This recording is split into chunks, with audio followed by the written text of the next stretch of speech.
following podcast is being brought to you by the Defy Life Podcast Network.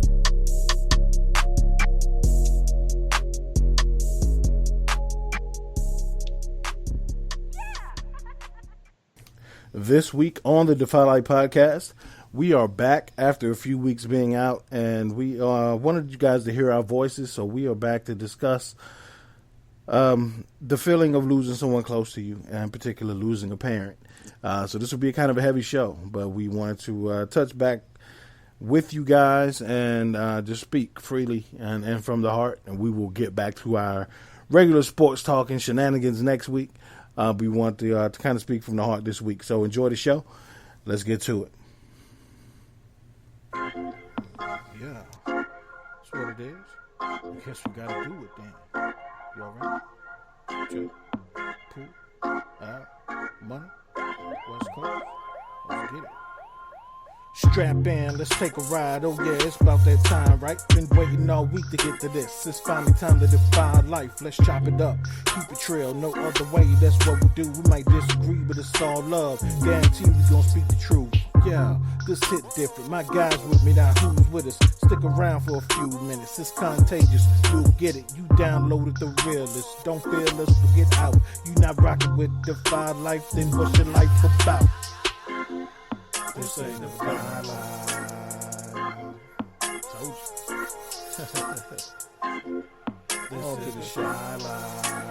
I'm gonna let this ride out though. This is Defy Life.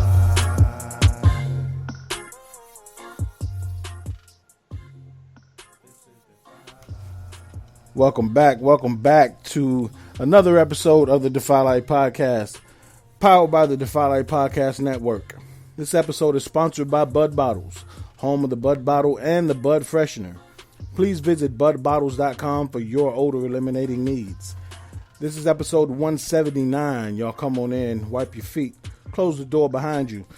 I'm your host, J.R. Glimph, joined as always by my wonderful co-host, Alvin Glimph, Thomas Stevens.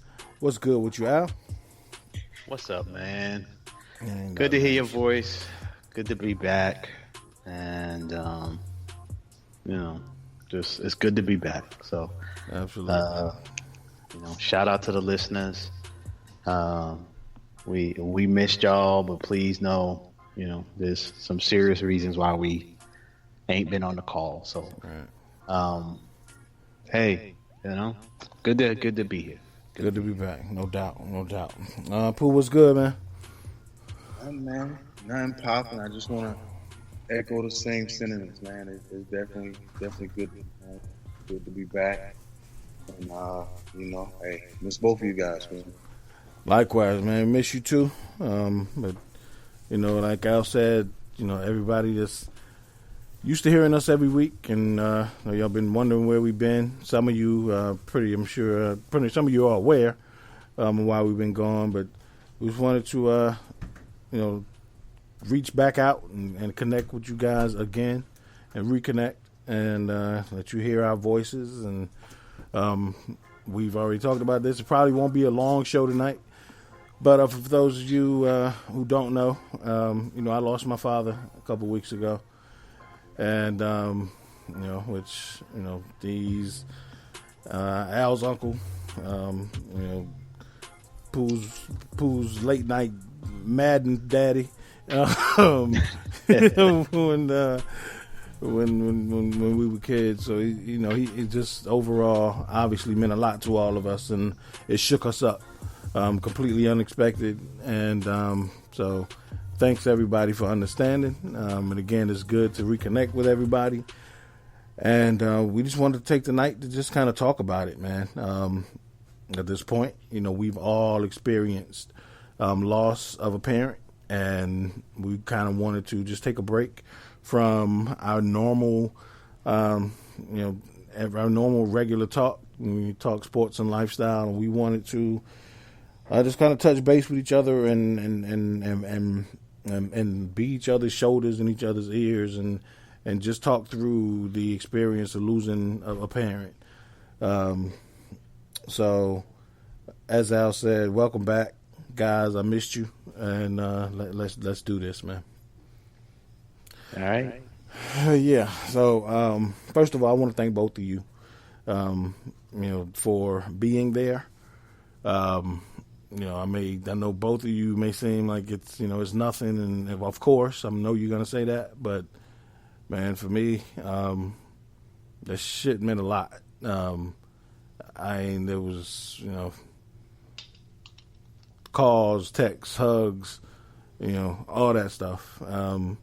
Especially in those moments, and I'm sure y'all understand those moments where it just kind of overwhelms you, and it comes at you like a ton of bricks, and it kind of hits you in those moments, and in those times. And I thank y'all for your support, man. I love y'all, and a lot of this shit, like I've said before, like y'all in moments you've held me up when all I wanted to do was fall down. So I love y'all, man. Thank you,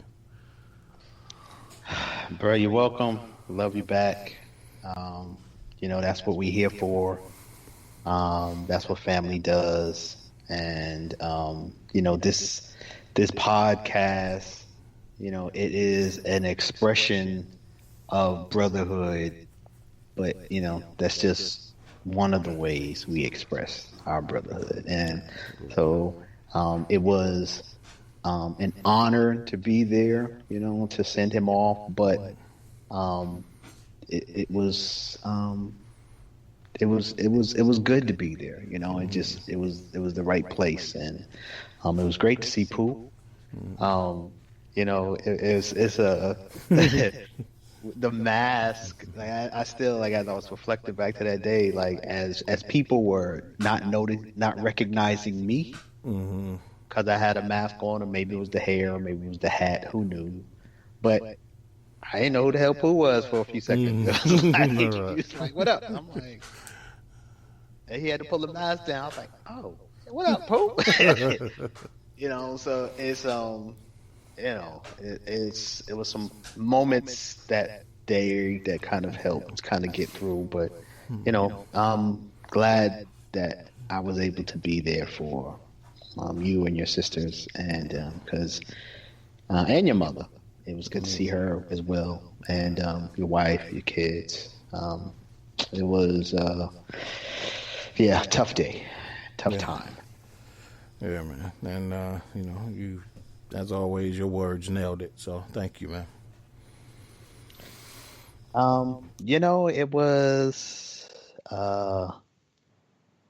it's one of them things, his talk about losing a parent, right? And just kind of just funerals in general. We lost an uncle. I feel like it was Uncle Clarence's funeral. And, I remember sitting in the crowd kind of just grieving. And it got to a point where they allowed people to come up and talk. And I was too shook, too like, I can't do this. And I remember Uncle Walt, like, looking at me and like, yo, somebody need to go up there and say something on behalf, And I was like, I can't do it.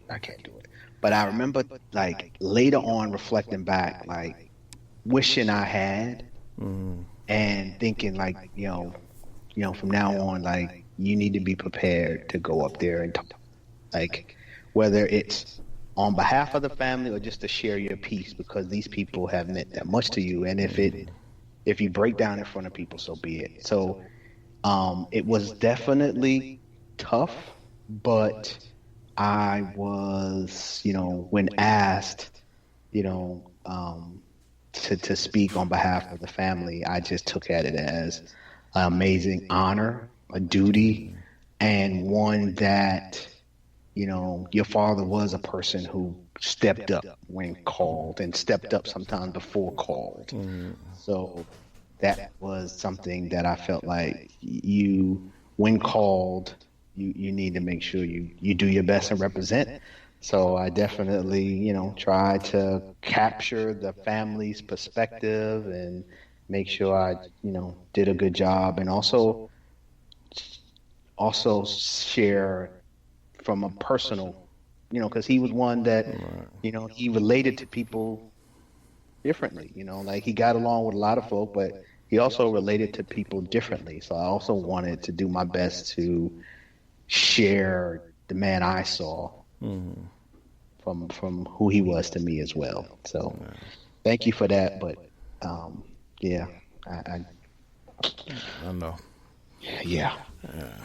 Yeah, and Pooh, thank you, man. I mean, it's one of those moments, man, when I looked up and I saw you. I needed that, so thank you, man. Mhm. Um, you, especially in these times, we weren't expecting a lot of people to be there. Especially what we're going through as a society right now. Mhm.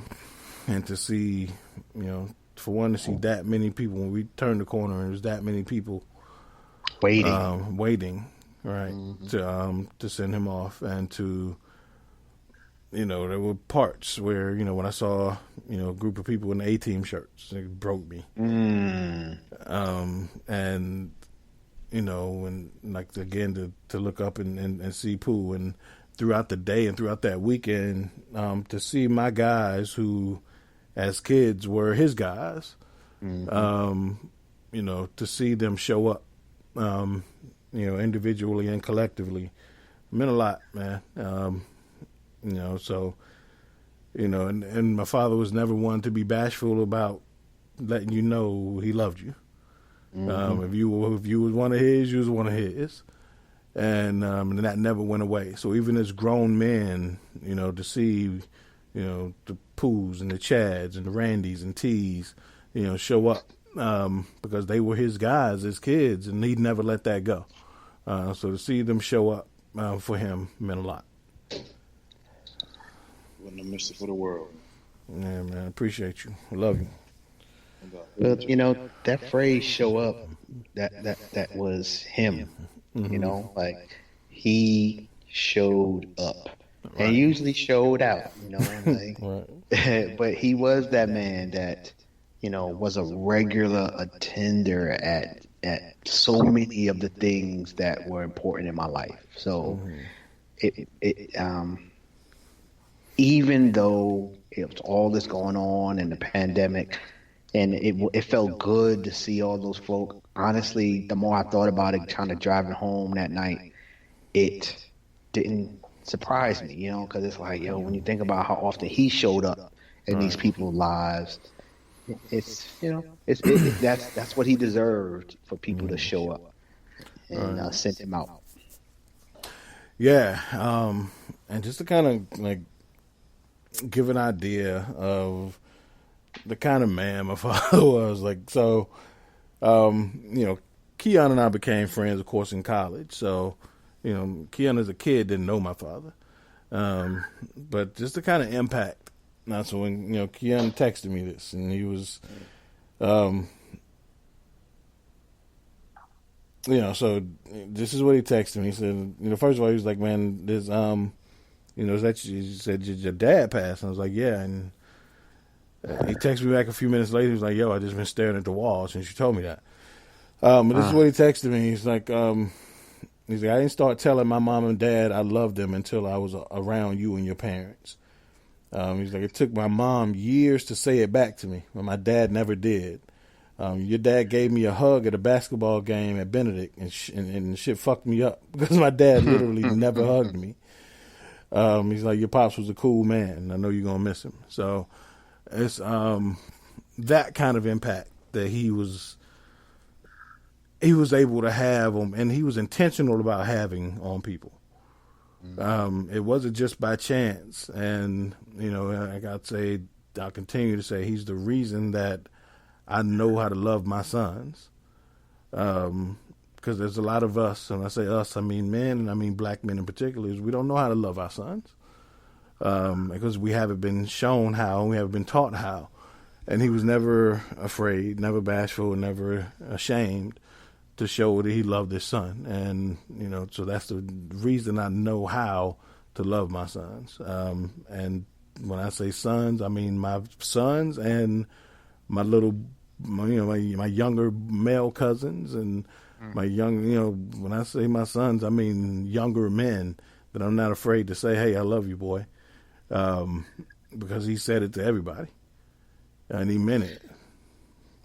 Well, I think back at, as you talk about that, you know, um, he is one of the men that did play a father role in my life after the age of 8. And, as you were talking about Atlanta and Keon, or just kind of, it made me think about him coming, how often he came to Atlanta, and how so many of my friends, whether it was through Facebook or texting, like just sent condolences, because not just because of we heard you lost an uncle, we knew him, we had met him, we've experienced him, we heard you talk about him or whatever, right? So they just talked about how often he came down here. And then one of my fonder memories, and I got quite a few with him, but he came to Atlanta about 5 or 6 years ago when I was cooking out at House in the Park. And so I had, been taking my grill down to Piedmont Park, and this was probably my second or third year kind of setting up the grill, and I had told him about this festival, and he was big on going to festivals and big on doing that. But here was an opportunity for him to come witness, someone he had mentored in this craft of being a grill master. And so he came down, and I can still see him just kind of sitting back in the chair, just kind of watching me do my thing, and kind of seeing the reaction of my folk, the way people reacted to him, and just kind of like, just with pride, just watching, like, look at my nephew, like, doing his thing, but doing our thing and doing it well. And like, we talked about it afterwards, and not only was he happy that I invited him to the festival, because if you've ever gone to House in the Park, the percentage of African American women who attend this event is very high. So for a man coming out of South Carolina, Newberry, coming to the A, and seeing pretty much, when you hear about Atlanta and the number of beautiful Black women who live in this city, House in the Park is one of those festivals that affirms that statement. Right. So I can remember him talking about, like, yo, Atlanta? No. I'm like, hey, that's why I want you to come to this festival, right? But he also was just like, but yo, on the real, good work, good job. And he even gave me some tips and this and that. And it was just like, that's who your father was, this man who was willing to show love, and not just say it, but say it in his feet, in his participation. Like, he didn't just say he loved you, but he's going to say I love you by being there. And a lot of folk show love by their presence, and he was one of those men. Absolutely. Yeah, man. And so we've, talked about this before, and I would always ask you guys questions. And even when Keon was on, and truly being ignorant to how it affects you, to not only lose a parent, but to lose a father. And Pooh, so, and Al, we've talked about this before. Keon was here, we talked about it. Like, Pooh, how long has it been since you lost your father? 2000, December 3rd, 2005. Wow. All right, so we're looking right up on 15 years. And first off, this is really me asking you, and I'll ask you the same thing, is, one, I mean, I know it, you never get over it. How does it change over the years? I don't even know. I don't even know if it does, because there are some certain times of the month and certain times of the year, mostly this time of the year. Sober, I just get this feeling, or sometimes I can, hear his laugh, or, like watching Scooby-Doo or the Andy Griffith Show, like, it brings up things, or if I just hear someone say a word or a voice that sounds like his. So, man, I don't even know I don't even know if it even changes. This year, okay, last year, I visited the grave site, and dude, that was my first time going to the grave site without rolling around, you know. So I was like, oh, okay, I'm coping now. Mm-hmm. It's really, I guess it's really sunk in now, better, so to speak, quote unquote. Bro, I went there this year, and and my kids, they were with me and everything, and then all of a sudden I lost it. Of course, I walked off. They were like, "Man, you okay?" And I was like, "Yeah, good. I'll go get it out of the car." Of course, I in the car. I didn't want them to see me, completely balled up. But like I said, I thought I was good, but it's still not good. But like I said, I don't even know if it. I don't know if it's. Yeah, like one thing that I can't it's such a strange dichotomy because I can't get his voice out of my head. Certain things that he say, or how he say my name or call me, my nickname, whatever. I can't get his voice out of my head, and it tears me to pieces when I hear it. But I don't ever want to lose it. You get what I'm saying? And so it's just strange in those moments. I don't know, Al, how you were 8 when you lost your dad, right? Yeah. Yeah. So 42 years ago, be 43 in March. So, because it happened when I was so young, and honestly, we didn't have a long enough time also to build that deep, enduring relationship that. I think in many ways it's hard to even compare it when I look at the loss of him compared to the loss of my mother and even the loss of some of my uncles, because the truth of the matter is that there had been a greater emotional attachment built with others compared to him. And in many ways, I was able to kind of, I was young, kind of deal with it by not even knowing the gravity of it. And by the time I really did appreciate the gravity of it, I was in my late 20s. So, in many ways, it kind of, I just kind of moved on, buried it, and just kind of, you just don't have a father here no more, and not really understood it. And so it's real hard to compare it to my mother. Now that's the one that, compared to both parents, shook me emotionally for a long time, and it is still sore 20 years later. And it is. Time does make it different, but doesn't necessarily you're different.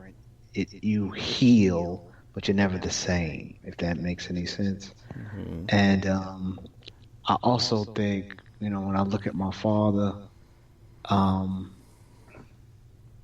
it's just one of those things where I'm thankful that he had such a relationship with others, because while I didn't get it, they did, and were able to kind of step in and kind of support me and us as a family. Right. Yeah. Of course, I never got to meet your father, so, but it's one thing that always stood out to me is what people say about you years after you've passed on. And it remains consistent about your father is that he was a rock, right? And kind of, and after, kind of why my father became kind of who he was to his family because of who your father was to him and his family. And he felt this obligation to your father to kind of carry that, man, kind of carry that on and take that, take that mantle of being, the gatherer and the rock and the glue to the family. Because your father, if it wasn't for him, we wouldn't have had family reunions. We wouldn't have grown up like siblings. He made it a point, and that's something I've always heard about your father is, he was going to make sure that his family was tight. And so that, so even, again, like being,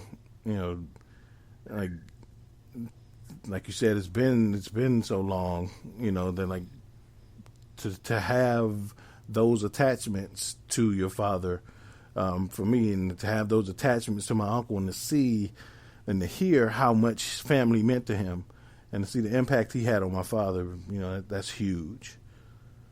Well, it speaks to a few things, right? So one of the things my father and kind of the 40 years that have passed since he died, one of the things that has taught me is this idea of legacy.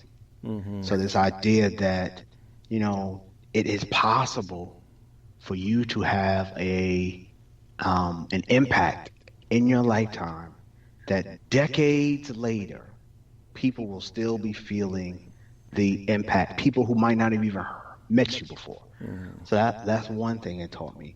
The other thing it has taught me is this idea of the value of passing the torch and being willing to share with people who are coming behind you, and how that can pay dividends in things that are important to you once you're no longer here. And then the last thing it's taught me was, so one of the conversations, I think the last conversation I had with your father, as we were talking about him giving me the grill, about him giving up the cooking, was that, Al, I feel good that I've had the opportunity to share what I know about cooking, because it is your father who shared cooking with me. So I mentioned that to another one of our uncles, because we were having this conversation of how does that happen, right? How does, like, so someone passes it to my father passes something to, your father passes it to whoever. How does that happen? Like, so who chose my father? Why did my father choose, But what my uncle and I really discovered or concluded is that it's not that my father chose your father. It was really your father chose my father. And that your father looked at what this man was doing and was like, I want to learn more of that. And how can I be more like this person? And so what's so cool is that you got to be willing to share when that person is trying to learn. And that's who your father was in my life. Like, it's not like he came to me and said, you know what, Al, I want to teach you how to cook. Right. No, I moved to Atlanta. I thought I was a good cook. I'm seeing my uncles really cook, and I'm like, damn, I thought I could cook. But I need to watch these fellas, and I need to participate so I can learn. So, I think oftentimes, in terms of this mentee role, there's two sides of it.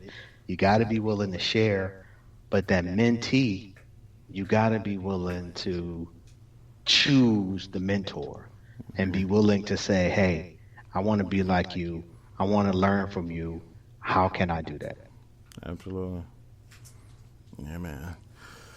I don't know, Pooh, so I've asked you this before, and it's been a while, so I'm going to ask you again. what if it was one thing you want your father to know about you as a man now, what would it be?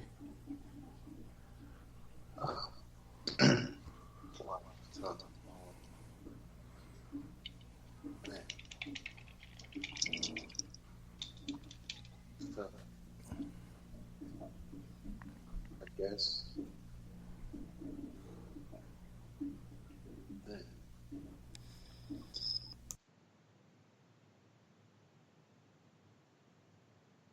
I guess that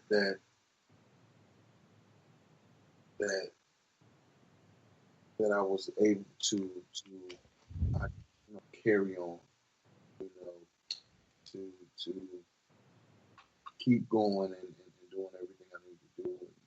Because I didn't have any kids, but to raise my own kids, to get a wife, carry on male duty, and I guess somewhat, man, break the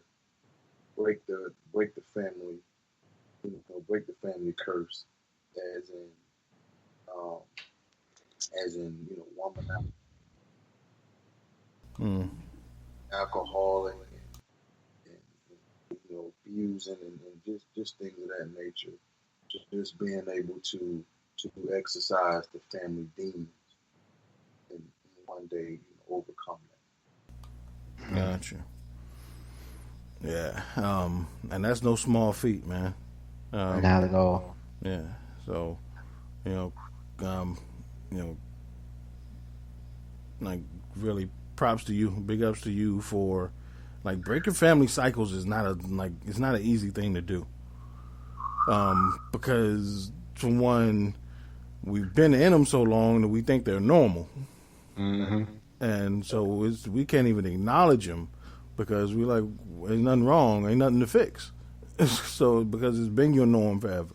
So for one, for you to acknowledge that, and two, act on it, and three, be consistent with it, and even further carry through with it, like through to pass it on to your kids, and so they can acknowledge that this is their new family cycle.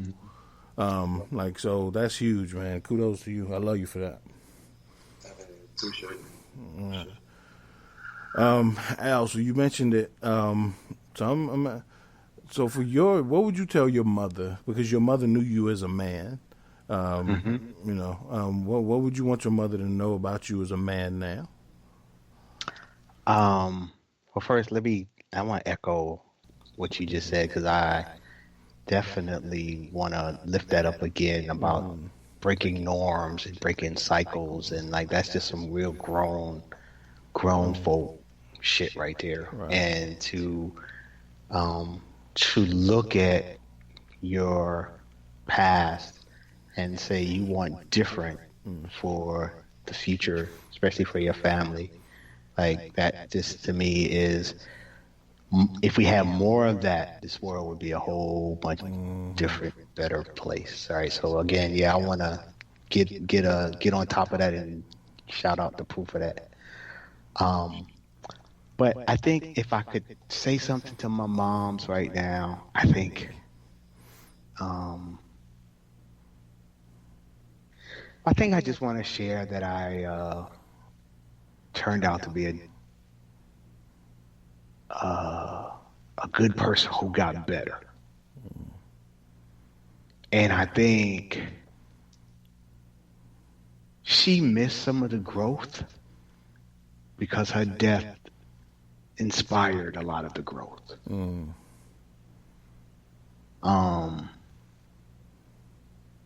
Like I was 28 when she passed. So still trying to figure it out and still thinking I knew it all. And her death reminded me of, again, the fragility of life. Like just how quickly shit can change. Because there was no expectation. Right. And so I just got the call like, bang, your mom died yesterday. Like, we found her. And so for someone who had, been taught that lesson when I was 8, so I learned it then, that life can change in a moment, but you kind of keep going on in life, and the people you see pass away, many of them were in their 80s, or so I'm thinking like, oh yeah, my mom got plenty of time to be around here. Your ass get comfortable, right? Psych, psych, psych. So that pretty much really just changed my perspective totally, and it never looked at life the same. Just like, yo, please believe, enjoy your life, make the best of it. Try to make it happen while you're here. Try, just all of these things of, not to say that, you're not going to be here in a week, but you don't know if you're going to be here in a week. So never take that for granted. And I really have tried to live life with that as a frame of reference. So that's definitely one thing, just to show her that would be something. And then I would do like just to answer about my father, because I would like to, because he was such a family dude and a alpha male and a glimp dude, I would love to let him know that, yeah, your baby boy was in the frat. Like he made it to the group. He was one of the people who was certified, like yeah, he's a glimp, man. Come on, he's a glimp. Come on in here. And I know that would have mattered to him, because it matters to his brothers. It matters, like that being part of this clan that is our family. Not everybody, some folk choose not to be part of it. Some folk who want to be part of it ain't really part of it. So when you want to be part of it and you are part of it, to me, that is something he would have valued in me, that this dude is a family man and his family wants him to be part of this family. And so, yeah, I would definitely love to share that with him, that I was a glimp. Absolutely. Yeah, man. Other stuff like all the piece about like being unexpected is huge, right? Like, because it's been 3 weeks and I've thought of millions of things I wish I could have said, even though there's no like, it was like it wasn't like these like TV scenes where you see, it ends on a bad note and I wish I hadn't said that. Like, nah, there's none of that. But like you said, you always think you're gonna have time, and so it's things that you wish I could just say to him, or I could say again, or to make sure that he heard me when I said it. And I guess most of all, I would want my dad to know that I'm okay. I think I say this to my wife all this. I say this to a lot of people is, I think as a parent, before you leave this earth, you want to make sure that your kids are okay. And so I would want him to be reassured in the fact that me and my sisters are good and we got each other. And as he would say, ain't none of us on drugs or in jail. So, and that we're all okay and our families are okay. And he did a damn good job. And as he would say, we can't come back later on and say what Pop didn't do for us. So, those are the things I would want him to know, that he's the hardest working man I've ever seen. So all the work he put in was not for one taken for granted, and it wasn't in vain. And so it's these things that, like, these are you also get these like wish we could have moments, and glad we did moments. So it's, like last time I was home, it was just fun. It was just good to, for us to just get in his truck and I'd drive him around wherever he want to go. And those things where, little things like that where I can just tell he was in his element with me, and he just, hey, let's ride, and we just riding. And sometimes with the kids in the back, or we drop them off and it's just me and him. I could tell he was, those were big moments for him. But then also other moments where, again, you think you're going to have time, but I would love to have him, sleep in, quote unquote, his room at my house. Those things, or just go pick him up and go on a vacation, just me and him, things like that you kind of semi-planned, but you hadn't done it yet. But again, I would want him to know that, man, I'm okay. It just never enough time. And so I think the moral to the story is, just don't act like understand that time is something that is fleeting and it's not to be taken for granted. So, one of your father's sayings was, I want my flowers while I'm living.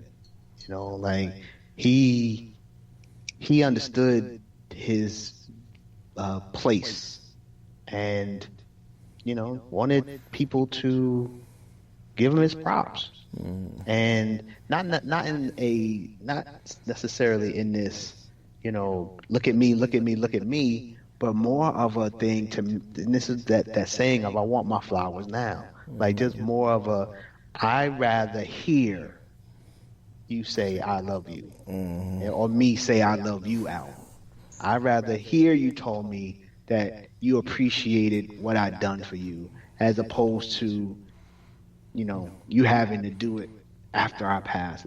So I think that to me is a lesson that I'll take, is that, it's not necessarily, again, it wasn't a look at me, but more out of this sense of, let me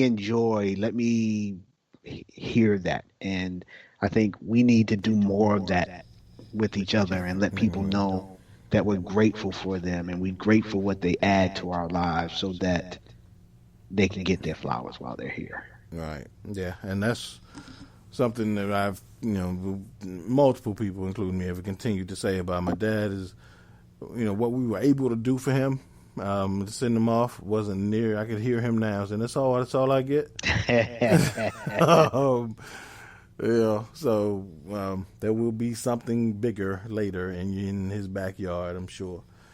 And there will be grills going and meat smoking and all kind of shit. Something and James Brown imitators everywhere. But there will be something fitting of to celebrate the man he was. Yeah. Yeah, man. But again, we didn't want to take up too much time. We did want to, again, let you know we're still here. And, but to be honest, we had other shit planned to talk about, and we just weren't up to it yet as we got closer to this. So thank y'all for your patience. Thank y'all for your loyalty, and thank you for your understanding. And for everyone who's reached out and for everyone who will reach out, I'm sure now knowing, thank you for your love. We appreciate it. Al, Pooh, and parting shots, anything?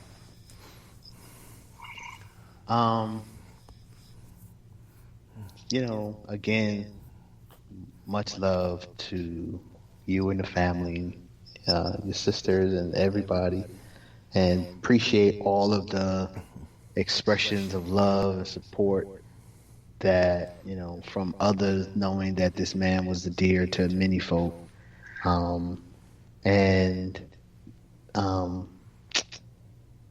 He would have loved to see Donald Trump not get elected. Oh God, yeah.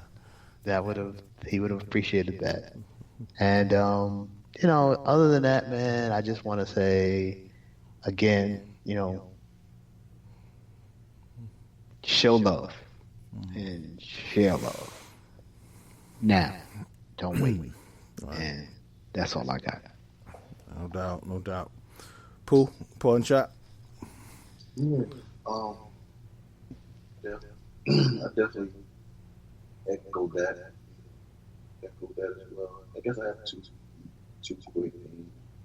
Um, one real quick.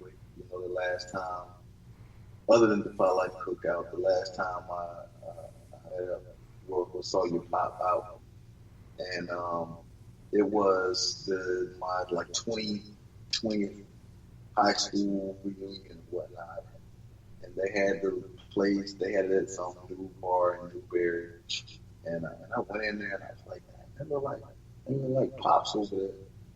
You know, I walked over to him. I was like, hey, what's going on? I'm like, well, you look familiar. You look like who would know how? I said, go ahead. I had a bald head for 6 years. So he was like, man, sit down. What you doing here? I told him. He was like, man, let me get you a drink. I was like, you sure? He was like, yeah. I was like, man, I feel kind of funny, you know, drinking with you. He was like, man, sit your ass. I was like, all right, that's cool. So boom, we took a drink, man. I took a picture, and I texted Jay. I was like, Jay, man, guess who with in Newberry, man, got a drink with? And they're like, who? You know. Then I sent you the picture, Jay, the text. But I looked all in my phone, man. I done had about 3 or 4 new phones. I tried to find that pic, man. Yeah. I think that's the only pic that that I. Yeah, and it's funny because I was trying to find that pic, and I done had like 3 new phones since then. So I got 2 old phones out. Right. I got to charge this weekend to see if I can find that pic. Oh, that's what's up. That's what's up. And I guess the last thing, man, I just want to say, because I just hit back when you say things you want to say, and I probably never have said this before, and I guess I want to get it out. To help you know, I would, you know, and I guess I'm saying it now, is that, you know, I would tell my pop that I forgive him. Mm-hmm. You know, because I didn't can't understand things, you know, that he was exercising his own demons. Mm-hmm. Things that, you know, it happened in his childhood. He, I guess, did the best way he could with me. You know, maybe his head was all fucked up. I don't know. But, you know, just I forgive him for, you know, I guess exposing me to the things that I was exposed to. Just, I forgive him. It's not meant for me to understand. But I forgive him. Hey, that's funny you say. That's one of the most powerful statements that you can ever come to terms with. And it's something me and my father would say to each other all the time. And sometimes it ain't for you to understand. Mm-hmm. And, you know, like when him and my mother was going through the divorce, and, you know, when, you know, me and my wife was going through, like, we would say that to each other all the time. Like, look, man, sometimes it ain't meant for you to understand. So for you to acknowledge that, Pooh, and be able to come to terms with that, that's huge, man. That's a powerful statement. Man, so my parting shot is this. So going through this aftermath, you know, dealing with, you know, possessions and belongings and, you know, wills, all this stuff, bills. My father was in the middle of he had a kitchen fire, so he was in the middle of a renovation in his house. So all the stuff that comes with having to step in when someone's no longer here and figure out, you know, what's going on and where stuff should go. And so all this stuff, what, you know, again, what needs to be paid and all this. It kind of hit me when I was home, and me and my sisters were doing all this running around. And I said to them, like, yo, I couldn't imagine doing this shit in the middle of fighting with y'all. Because a lot of people and a lot of families and a lot of siblings and, you know, go through this shit of fighting and bickering with each other and trying to see who can get what and who, you know, who deserves what and who's going to be this, while still trying to grieve somebody. And so I cannot imagine having to go through this shit alone or having to go through this shit in the middle of fighting with my sisters.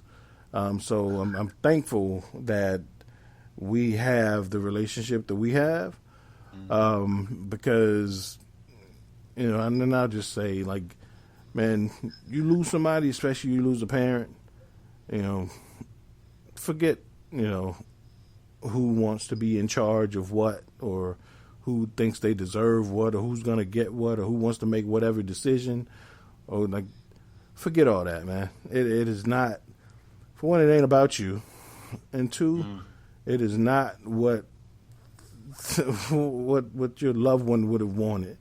And it's a whole lot easier, and it's a whole lot, you know, peaceful, a whole lot more peaceful to have to grieve someone when you have others to lean on, especially those closest to you who are going through the same thing you're going through. Man, don't be fighting with your brothers and sisters while you're trying to put your parents' stuff in order. So I'll say that, and I'll say thank you to my sisters, thank you to, you know, my cousins, for everybody who's lended a hand, a word, anything. But man, fuck your fighting. Get over that shit and serve yourselves. And serve the memory, to your point, like you said, serve the memory of the person who passed on. Absolutely. So I've seen plenty of families that has gone wrong more times than it went right. So it's not easy. It's really not easy. Right. So glad it's going good, Cool. as it should be. Appreciate it. All right, y'all. Well, that's all we got. Again, thank y'all for listening to us. This little bit of a change up, but it was necessary, and really it's all we had. So this has been episode 179 of the Defy Life podcast. It's good to say that again. We will talk to y'all next week. Until then, Defy Life. Defy life. My life.